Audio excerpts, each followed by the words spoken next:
dúvidas, quando eu morrer, para onde é que eu vou? Porque eu só tinha duas opções que me ensinaram: ir para o inferno ou ir para o céu. E aí, veja, eu tinha uns 7 anos de idade, eu era criança. Mas eu já me preocupava com isso, porque a criança também se preocupa com a morte, porque é algo tão que as famílias, as pessoas não conversam com as crianças, então esclarecem sobre o fenômeno morte. E aí eu começava, antes de dormir, vejam a preocupação que eu tinha. Eu ficava, antes de dormir, fazia minhas orações, né, do Santo Anjo do Senhor, meu zeloso guardador, que Deus a ti me confiou, né? Eu era de cor e salteado, aprendi essa oração, né, para o anjo da guarda. E o que acontecia? Aí eu começava a fazer uma autoanálise de mim, né? Poxa, parecia mais Santo Agostinho, olha eu me comparando com Santo Agostinho, vê? O que é que eu fiz de bom hoje no outro dia, o que é que eu fiz de mal, né? Mas aí eu ficava com esse medo. Bom, aí eu começava assim, eu acho que eu vou para o céu. Eu ia escolher o inferno? Não, eu acho que eu vou para o céu, porque eu sou tão boa. Às vezes a gente não se acha assim, boa, eu sou boa, eu sou... Olha, eu sou uma pessoa, né? Eu não faço coisas ruins assim, essas maldades, essas coisas assim, tanto, eu não faço. Aí a consciência vem assim, com quem diz, não é tão boa não, porque tu tem momento que tu é preguiçosa. Tua mãe, tu manda forrar a cama, tu não quer forrar a cama, manda lavar os pratos, tu não lava os pratos, tu responde, tu faz encrenca com tua irmã, tu esconde as coisas erradas. Aí eu, então eu devo ir pro inferno. Aí pronto, aí cadê eu dormir? No inferno? Aí também é muito, né não? Vai se queimar. Vai me queimar no inferno, as chamas eternas e nunca mais sair dali, porque é o fogo eterno, o sofrimento eterno. Veja que sofrimento para a criatura. Você se imaginar numa situação dessa, não é? Onde ninguém pode lhe tirar dali porque é eterno. Você foi condenada. Aí eu, não, assim também é demais. Não, aí eu ficava perdida, mas muito perdida mesmo. Então tem criaturas que desencarnam, dependendo das suas crenças, elas vão dormir num sono dos justos, porque ela acha que esperar o dia de quê? Que se diz? Juízo. O dia do juízo final, não é? No nosso lar tem um momento, o horário das 6 horas, onde faz as orações, então toca-se aquelas músicas, aquela coisa bem bonita, e tem espíritos que estão lá no determinado local, dormindo, como se fosse o sono eterno, e eles conseguem se despertarem, né? Se despertar daquele sono através das vibrações, das preces das criaturas ali. E eles despertam para a verdadeira vida, para a verdadeira pátria espiritual.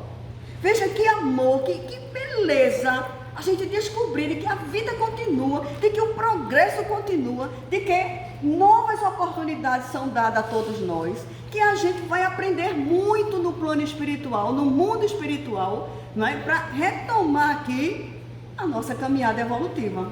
Então, realmente é uma doutrina o quê? Consoladora, não é verdade?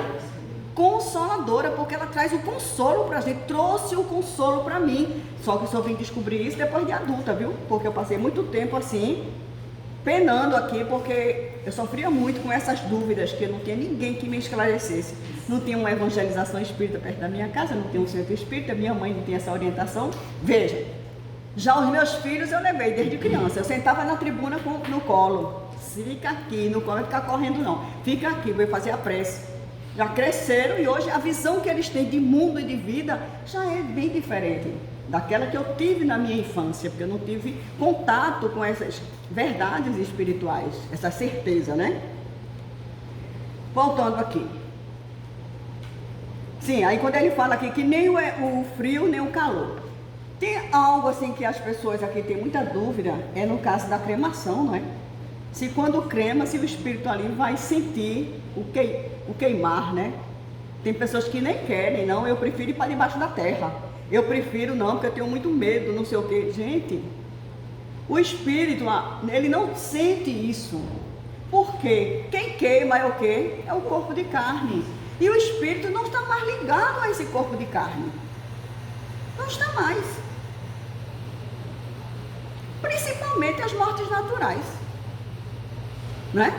Porque os suicidas, ele ainda fica um tempo sentindo algumas sensações dos vermes corroendo ele. Por quê? Porque ainda não houve o desprendimento completo. Mas a maioria, né? A gente se desprende completamente com a morte natural, a morte física, e aí todas as sensações, a gente vê relatos de espírito atravessando o quê? Rios, atravessando mares, andando. Porque o mar é pra gente aqui, materialmente falando. O fogo, eles passam por meio das chamas, tudo, não sei, eles passam pelas paredes.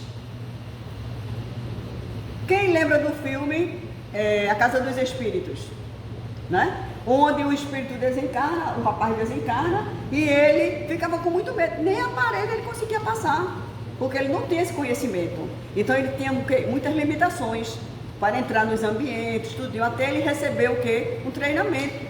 E ele vai ser treinado, tudo, aí ele consegue atravessar a parede, consegue atravessar não sei o quê, consegue isso, consegue aquilo, porque ele vai se conscientizando cada vez mais de que para o espírito não existe esse tipo de barreiras. Me permita, pois não, pessoal, acho que é o seguinte. Diga.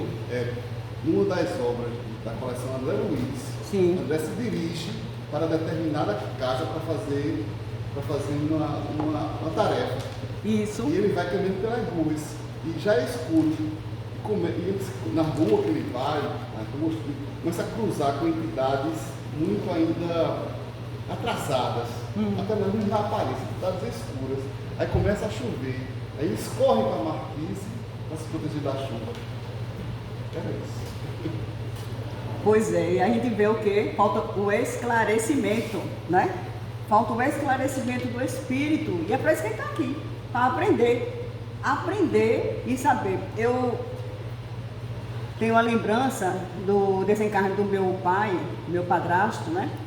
E ele foi conduzido para um hospital, ficou muito tempo no hospital, sem consciência, não tinha consciência, não tinha lucidez. Ele totalmente ligado nas máquinas, diversas máquinas, eu ia lá, fazia visita a ele, voltava para o corpo, isso quando eu dormia, voltava para o corpo, isso durante meses eu via. Até ele se recuperar e a gente fazia uma reunião lá em casa. De noite, reuniu a família, reuniu a mamãe, reuniu meus irmãos e a gente fez uma reunião com ele. Tem uma tia minha também que desencarnou, passou muito tempo, ela adquiriu uma doença que tirou também, privou ela dos movimentos. Ela perdeu os movimentos da cintura para cima, então ela vivia numa cadeira de roda. E ela desencarna, também foi conduzida para um hospital. Eu acompanhei todo o processo de recuperação dela. Gente, o hospital que ela estava era tipo assim, um hospital escola, um hospital das clínicas, que é para os estudantes. Entrava aquela equipe para estudar o caso dela. Então ela estava bem, ela já estava em pé, ela não precisava mais de cadeira de roda, feliz, sorrindo, mas se submetendo a um tratamento ainda e ajudando na ciência espírita, ajudando nos médicos. Vejam só, participando da pesquisa ali, sendo tratada ali. Então, algo assim realmente muito bonito, e eu acordava com essa lembrança, né, porque eu tenho esse tipo de mediunidade, e aí eu relatava para a mamãe, relatava para... Outra vez foi um tio meu, que desencarnou também de uma doença, passou bastante tempo, e aí o que acontece, eu passo um tempo sem ter notícia nenhuma, porque eu não busco, as coisas vêm naturalmente, né? Em certo dia, eu sonho com ele, ele vinha andando, a gente se encontra, quando eu olho, eu disse, meu Deus, tio Antônio, menino, eu dizia menino, velho, menino, que é um costume nosso, menino, como você está diferente, como você está bonito, está bem, porque ele definhou muito com a doença que ele teve, né? E ele estava forte, ele estava bem, tudinho. Aí ele dizia para mim, diga à sua mãe que eu estou muito bem. Eu digo, eu estou vendo que você está bem. Diga a ela que eu estou trabalhando. Eu disse, é mesmo? Olha a fofoca. Está trabalhando aonde? Aí ele disse, aí ele apontava, sabe onde era? Uma colônia em cima da... Lá em Candeias, no bairro de Candeias, não tinha o Lar Chico Xavier? Em cima do Lar Chico Xavier e adentrava pelo mar. Essa colônia espiritual enorme. E ele dizia, estou trabalhando ali. E eu conseguia identificar o local qual era. Acordei com essa lembrança. Então, vejam só, ele precisou também de um tempo para se recuperar. E agora já estava bem, porque agora ele já estava o quê? Se sentindo útil, trabalhando. Porque você não pode ficar descansando eternamente, não, porque nós precisamos evoluir, né? Crescer, né? Então, para o espírito não existe essa coisa da chama, do fogo, né? Do frio. Ele guarda sensações, que às vezes a gente está na mediúnica e atende determinados espíritos que ele diz, eu estou com muito frio, mas são lembranças de um passado. São lembranças de situações que ele passou, que ele vivenciou, né? Outra coisa também, que ele diz aqui, que essas lembranças, né? O espírito, ele consegue, veja só, a gente aqui quando está encarnado, a gente chega no médico, a gente está com alguma enfermidade, o médico diz, está doendo aonde? Bote a mão. Em que lado? Aí não é aqui na cabeça, não é aqui, não é aqui que está doendo. A gente não diz, a gente determina porque a gente sente e sabe o local que a gente está, é aqui na barriga, não é minha perna, é aqui do lado, não é aqui na coluna, determinados pontos. Quando a gente desencarna, a gente não tem mais essa precisão de dizer assim, está doendo meu olho. Primeiro, porque isso aí tudo é do corpo físico. E o espírito, ele não tem a organização física.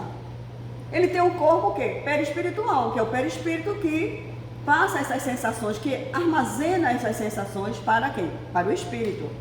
Então, o espírito, quando chega numa mediúnica, num tratamento, que ele diz que está sofrendo, que está sentindo dor, às vezes ele guarda lembrança de uma perfuração, de uma bala, de uma coisa assim, mas é de um modo geral. Ele não tem mais assim. E outra coisa, para o espírito ver e para o espírito sofrer, é de um modo geral. Ele vê pelo corpo todo. Tanto é que o espírito, ele não precisa se virar como a gente, que tem limitação da visão, para poder enxergar esse quadro, por exemplo. Eu tenho que me virar. O espírito aqui, ele consegue descrever o quadro, porque a visão dele é o quê? Ampla. Ele não tem o olho físico para determinar, certo? O campo de visão dele. O campo de audição dele, ele não tem mais os ouvidos, como a gente tem aqui fisicamente falando. Né? Então ele escuta de um modo geral. Outra coisa com essas percepções do espírito, né? Espírito, quando ele está um pouco mais evoluído, se você tocar um instrumento aqui, para ele vai ser indiferente. Você oferecer flores para o espírito, vou usar aqui porque essa aqui é cheirosa, porque tem gente assim, olha, nem cravo de defunto me dê não, viu? Porque é um cheiro ruim, é um cheiro enjoado, é um cheiro não sei o que, né? E tem gente que até diz assim, eu não gosto de ganhar flores não, porque as flores vão murchar ficando velho. Fica aquele cheiro ruim dentro de casa, tudinho. Então, cada um tem uma sensação diferente, né? Porque já não sente tanto bem-estar com aquele cheiro. Pois bem, o espírito, ele não está sensível a esse tipo de cheiro, de cores. Agora, os espíritos mais elevados, que o perispírito dele já está mais leve, né? O que é que acontece? Eles descrevem para a gente as cores das flores, dos campos, e diz cores que a gente aqui nem conhece. Fica difícil até da gente entender, porque para a linguagem, né, para poder se comunicar para a gente. Outra coisa, as músicas, né? As sensações são diferentes também. Então eu vou tocar aqui um instrumento, vou fazer uma homenagem, vou pegar o violino, né, que eu sou estudante de violino, vou pegar um violino aqui e vou tocar para tal espírito. Aquele não vai ter sentido nenhum para ele. Eu vou tocar para os vivos. Tá entendendo? Porque aquele despertar nele, aquele som, tem espíritos que são ainda muito materializados, que precisam. Tanto é que, vejam só, vocês não sei se vocês já receberam a orientação de fazer o evangelho em casa e fazer em voz alta. Não é? Faça o evangelho em voz alta. Se você estiver sozinho, principalmente, né? Então eu faço o evangelho sozinho, tem que ler em voz alta. E eu ficava assim, meu Deus do céu.